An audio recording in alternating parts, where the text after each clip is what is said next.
Welcome to episode 56 of Beer with Strangers. I'm your host, Tony Russo, and I'm joined this week, as I'm joined each week, by my co-host, Doug Griffith. Good afternoon, Tony. Good afternoon. Should we do the weather report? Please do the weather report. Weather is kind of cloudy, not much sun out today, but not bad outside, although I hear it's supposed to rain tomorrow. Yesterday, I was outside all day. It was a wonderful sunny day all the day. But today is pleasant, a little on the cool side compared to yesterday, but no rain, still nice. It's funny because it's very spring, and I really enjoy the spring. I mean, like, that's not going out on a limb, right? Everybody. Right. But I was thinking this morning, I spoil my wife and my daughter, and I like to walk them to the car in the morning. They get up and they go to the gym at like 5 o'clock in the morning. Oh, wow. And so I make their lunches and I carry their stuff out to the car. I carry my wife's stuff. My daughter's 20. She can carry her own stuff. And the last couple weeks, it's been like, oh, all right, it's getting nicer. And now I'm remembering that there is a day in my future where I'm going to open that door and there's going to be just like that driving spring rain, you know. Tomorrow. It's probably, and it's only a matter of time. And I forgot how much I like the not driving rain. Also, behind my work, there's a track, and I've been walking around the track because I'm having beer, and we'll talk about the beer again in a second.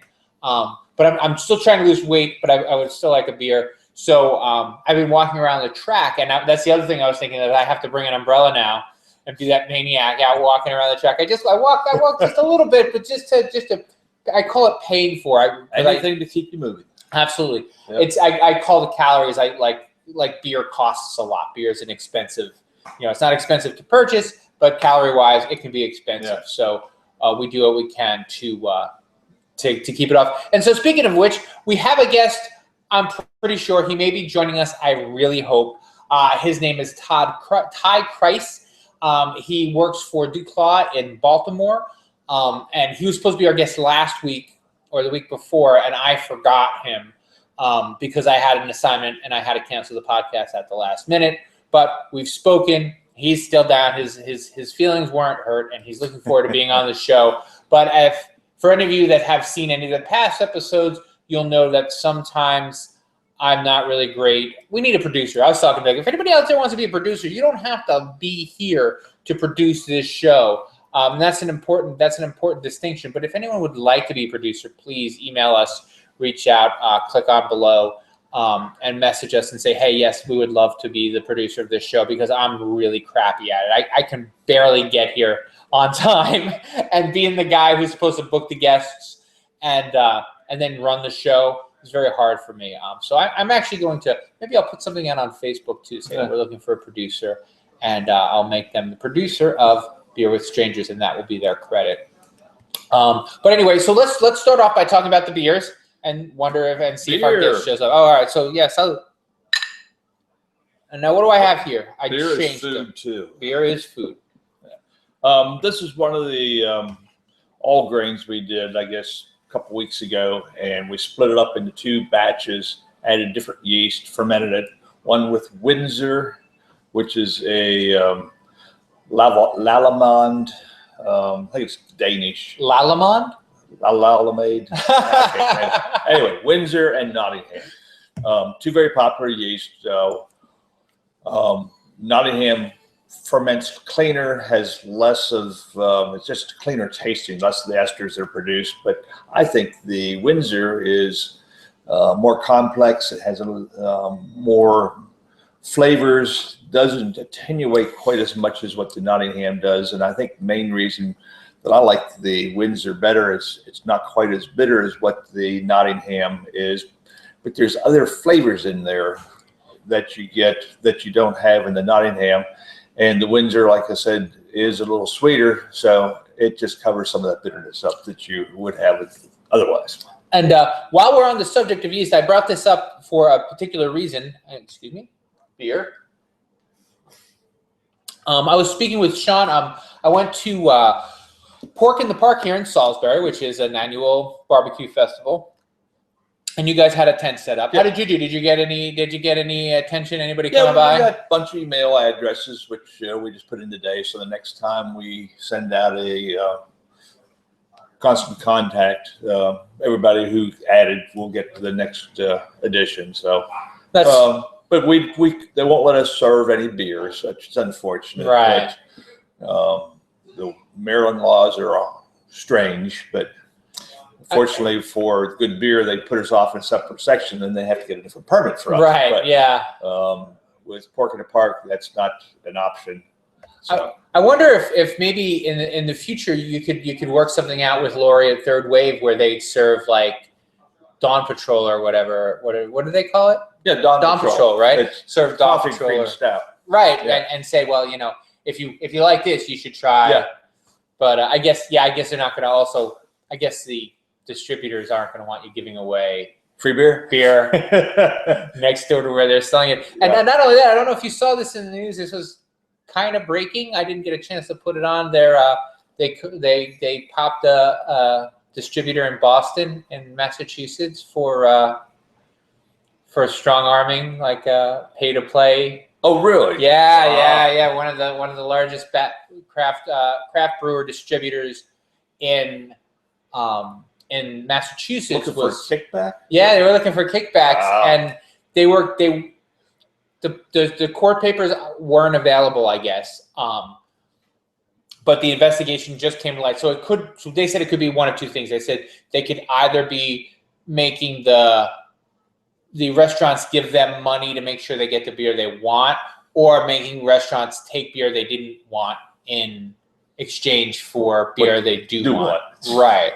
And what's interesting about that is that beer is the only industry where that's illegal.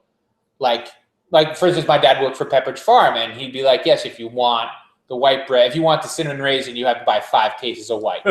And you could do that for all of them, but they did, in order to keep the distributors from getting too big and powerful, in order to keep the breweries from getting too big and powerful, they prevented the distributors from doing this. That's what the whole idea behind this three-tier system was about.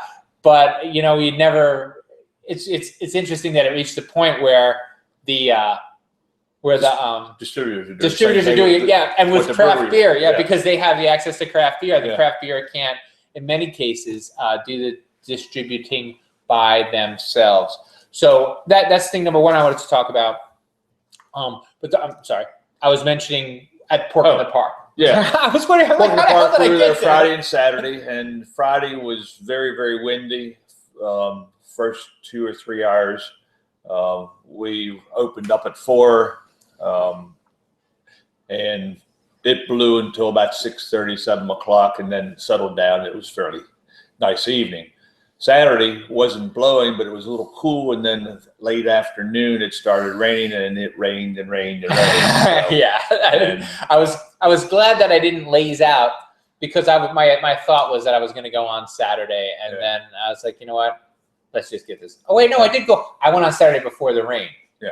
Okay. But then I got the hell out of Dodge for that reason. But it just seemed like the turnout wasn't there, maybe because the weather wasn't as good as last year. And there was another event down in Chinkotink at the same time, same venue. So they had like a competing barbecue. Yes. Salisbury's had that problem. They had to get rid of they have a downtown festival. They used to have a downtown festival that was called Riverfest or something like that, right? Yeah. Salisbury Festival was called. And they lost a lot of ground, I think, to Berlin and Ocean City, because they used to have it on the Friday before Summerfest. And people used to come down and do a big deal in Salisbury and then go to Summerfest. Saturday and Sunday. Right. Yeah.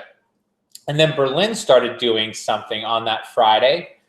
May Day Play Day, I think they were calling it, and that attracted all the locals. And then Salisbury is closer. Ocean City. It's closer to Ocean City, so they didn't have the same turnout. The turnout suffered, and then this year they've canceled that event, so there's no May event. Yeah, they were going to do something Fire on the Water. I don't know what it is. I don't think they know what it is. They said, hey, we're going to do Fire on the Water, and that was the last anybody ever heard of it.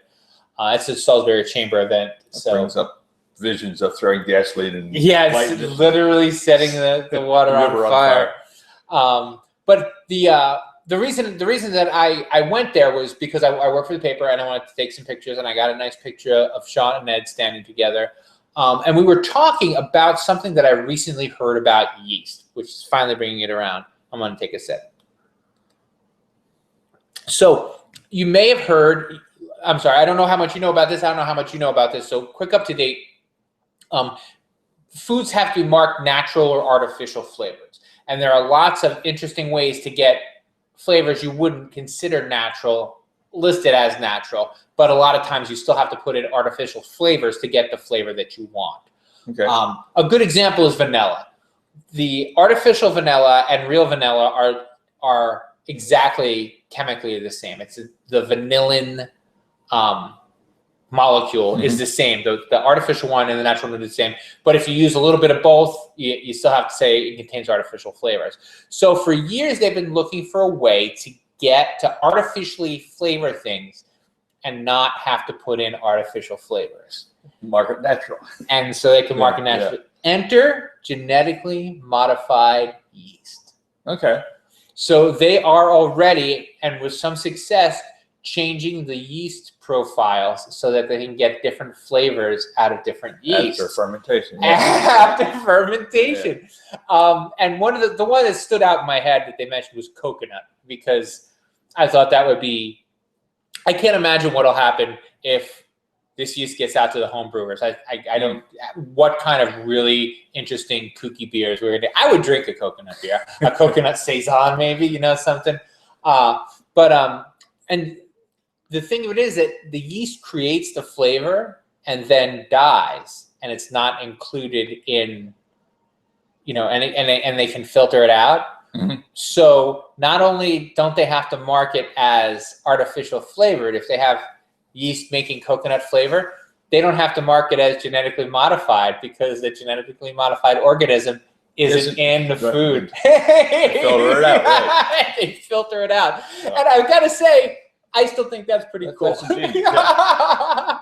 It's really one of the coolest food things I've heard of lately. So it goes to show you don't know how much fermentation is actually involved in your food processing. In your food process, and there will be more. And what surprised me was that the food journalists didn't know that that this was like, it was a very good story. It was a very well reported story. They talked to lots of experts, but they kept saying, fermented? You mean like with beer? And I big shot, because I've been at this for so long. I'm like, yeah, that's where beer gets its taste. You know, they that's how they change the taste of beer. And I kept thinking of you in this experiment. Yep. And the other one that you guys did with the stout. Was it a stout? We did one in January. I forget what that one was. Yeah, I feel like it was a stout. It was black anyway. Yeah. It was black IPA. The black IPA. Yeah. And that was the one Jerry had given a demonstration on. Their third wave black IPA. Oh God, which I had the other day. Oh, there. Yeah. That was the a couple weeks ago. We went, and I want to take not a cheap shot, but I want to tell a story a little bit out of school, but I don't think it's bad.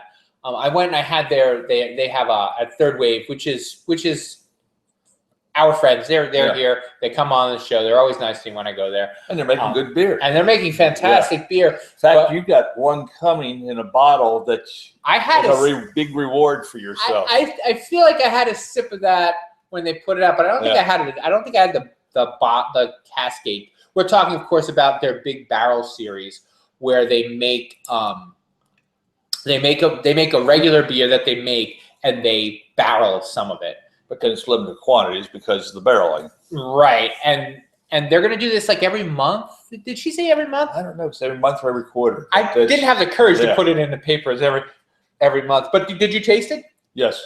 It's great. It really is good. I love that. I mean, they're what's the name of that Imperial Stout? Is it called the Big Barrel Imperial Stout? I think so. It's Big Barrel Series Imperial Stout. Yeah, I mean, their Imperial Stout's fantastic. So I can't imagine you leave it in a bourbon barrel for 6 months. It's not going to get worse. No. But I had their Lumberjack Log Jammer. Yeah. I wanted to say something to Jerry, and this is one of those things where, as a guy like me who doesn't have a really good palate but has a really good memory, I'm good at like repeating what other people say. And Jerry had told me when they made it, it was the result of a homebrew competition. So a bunch of homebrewers competed, and the winner who made this, I think it was Log Jammer, Lumberjack, something like that. It's maple syrup beer. Got to make the beer, and it was like lights out great beer. And I said something to Jerry about how great it was. He's like, yeah. He's like, well, we're gonna have to tweak it a little bit. And he said, why? And I'm like, well, because he was making 5 gallons when you're making 5 gallons, you can get fresh maple syrup from Vermont. But when you're making 500 gallons, it depends upon how much maybe he was putting 8 ounces or 10 ounces in, and you multiply that by the number of gallons they're making, so it becomes uneconomical. He said we couldn't afford to sell to make it with the real maple syrup in it, or with I don't know if it wasn't with real maple syrup. It just wasn't with that quality. It was like really like fresh out of a tree maple syrup or something like that. And sure enough, so I had it this time, and my first taste, I'm like, I wonder if they ran out of the high end maple syrup. But what was really funny about that Bombora, which is why I want to tell the story, is my wife is one of those, I don't like IPAs. She loves that beer. It just tastes so much more like a stout to her, and I don't know if it's because it's black or if it's because it's subtle. There's plenty of malt in there. I think the maltiness helps. Well, maybe they cut back on the bitterness a bit, so it is more malty. But that is a fantastic beer. And so we're gonna talk about DuClaw and see if he shows up. I'm sorry to just see if this is him probably messaging saying I can't get on. Responded yes. We're ready when you are. I'm on now. So I guess he can see us. I don't know where he is. I knew that this was going to be a problem. I'm getting worse and worse at this. I'm going to invite more people. So please stay with me. Please stay with us. Please stay with us. Invite more. Ty. And we'll see if he gets there. See if he gets here. Hopefully he will, because it'd be great. It'd be great to see him. He says he's on. I can't see him. So if you're there, Ty, I'm so sorry. This has happened to me once before. And as I said, hopefully I'll hire a producer, and by hire I mean convince someone to be home at 5:30 to coordinate this. But I have plenty of nice things to say about DuClaw. Have you had any of the DuClaw beers? I've been to the restaurant at the Arundel Mall one time, but it's been a while, so don't get up that way that often. And do you remember anything about it at all, or just remember the beers were good? This is him. I just have to be signed into Google Plus, right? Let's get super meta on here. I'm going to say here, go to the page, the state of the beer page. Since there's nobody on, I'll just edit this out later.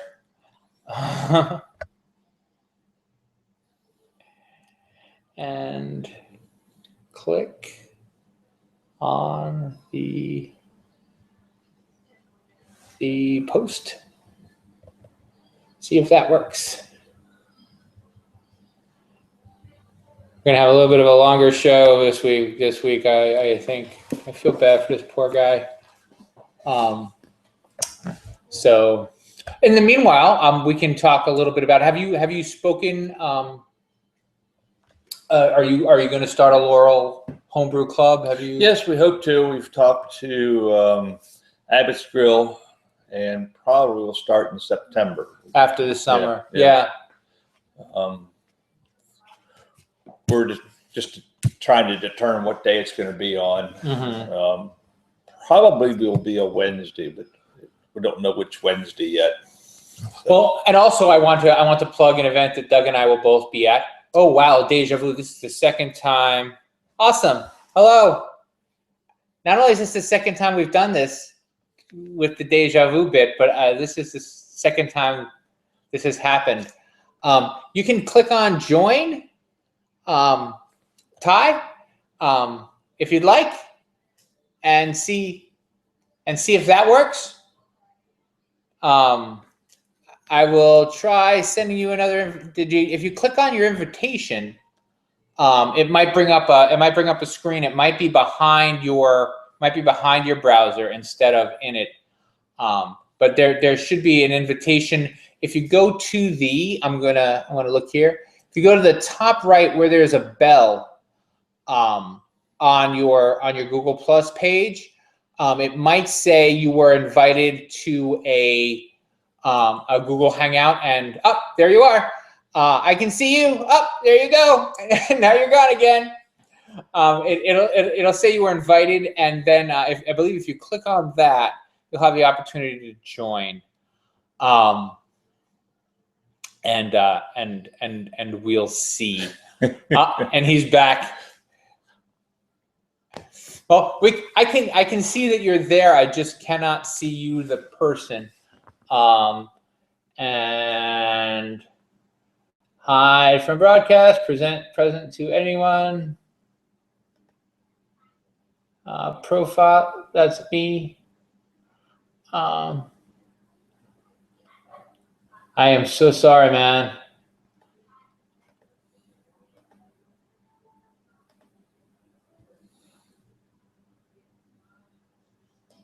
Yes, I'm going to watch.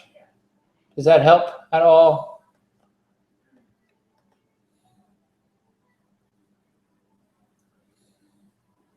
I am. It's just us. This is just me from before messing with it. I am so sorry. We've had people join before. Yeah, we have had people join before. I don't know what is going on. I'm